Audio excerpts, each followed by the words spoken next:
இறைசக்தி தமிழ் அன்பு நெஞ்சங்களுக்கு வணக்கம். அன்பு ஓஷோ, நாம் இதற்கு முன் பல பிறவிகள் எடுத்து இப்போது இந்த பிறவிக்கு வந்திருக்கிறோம் என்று நம்பப்படுகிறது. நீங்களும் அதைத்தான் சொல்கிறீர்கள். அது உண்மையென்றால் முன் பிறவிகளின் நினைவுகளை ஆண்டவன் நமக்கு கொடுத்திருக்கலாமே.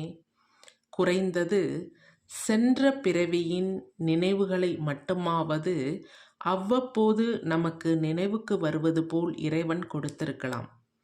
இந்த வாழ்க்கை மிகவும் சுவாரஸ்யமாக இருந்திருக்கும். எந்த ஒரு முகாந்திரமுமே, அதாவது சாட்சியுமே இல்லாமல் நமக்கு முன்பிறவி இருந்தது என்பதை எப்படி நம்புவது என்று கேட்ட சீடரிடம் ஓஷோ அவர்கள் தந்த பதில். இது ஒரு நல்ல கேள்விதான், ஆனால் புதிது அல்ல. பல காலங்களாக பலரது உள்ளத்தில் உறைந்துள்ள சிந்தனைதான் இது. இது ஒரு புத்திசாலித்தனமான கேள்வி, ஆனால் இயற்கை உன்னை விட புத்திசாலியானது. வாழ்ந்து கொண்டிருக்கின்ற இந்த ஒரு வாழ்க்கையே அதிகமானது, பக்குவமில்லாதது, குழப்பமானது. பலருக்கு அவர்களது வாழ்க்கை மிக சுமையாகவே உள்ளது. இந்த பிறவியின் வாழ்க்கையிலேயே நீ கடந்து வந்திருக்கின்ற பல நிகழ்வுகளை மறந்துவிட வேண்டும். அப்போதுதான் இருதயம் என்கின்ற இயந்திரம் தப்பிக்கும்.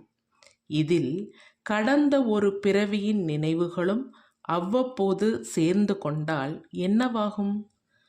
கொஞ்சம்தான் என்னால் சொல்ல முடியும். நிறைய நிகழ்வுகளை நீதான் கற்பனை செய்து கொள்ள வேண்டும். இந்த பிறவி வாழ்க்கையை நினைத்து கொண்டு இந்த நிமிடத்தில் இன்பமாக வாழலாம்.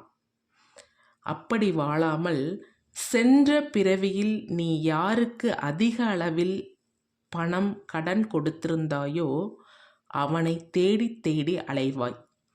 உன்னிடம் கடன் வாங்கியது அவனுக்கும் நினைவில் இருக்கும். சென்ற பிறவியில் உனக்கு கடன் கொடுத்தவன் உன்னை தேடி அலைவான். உனக்கு திருமண ஏற்பாடுகள் நடந்து கொண்டிருக்கும். நல்ல இடத்தில் பெண் கிடைத்திருக்கும். உன் மனதை கவரும் வகையில் அந்த பெண் அழகாகவும் கவர்ச்சியாகவும் முகத்தெளிவாகவும் இருப்பாள்.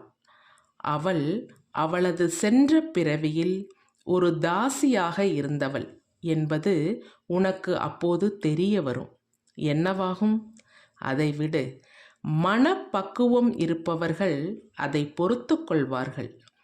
சென்ற பிறவியில் அவள் உனது தாயாகவோ சகோதரியாகவோ இருந்திருக்கிறாள் என்பது உனக்கு தெரிய வந்தால் அவளை தொடுவதற்கு மனம் பல குழப்பங்களை அடையும். மற்ற பல நிகழ்வுகளை எல்லாம் நீதான் கற்பனை செய்து கொள்ள வேண்டும்.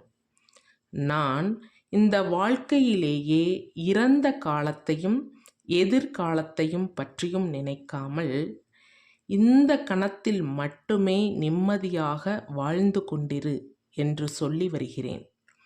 நீ சொல்வது போல் நடந்துவிட்டால் இந்த வாழ்க்கை முழுவதுமே உன்னால் நிம்மதியாக வாழ இயலாமல் போய்விடும் என்கிறார் ஓஷோ.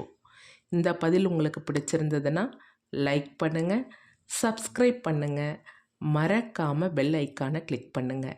நன்றி. வாழ்க வளமுடன்.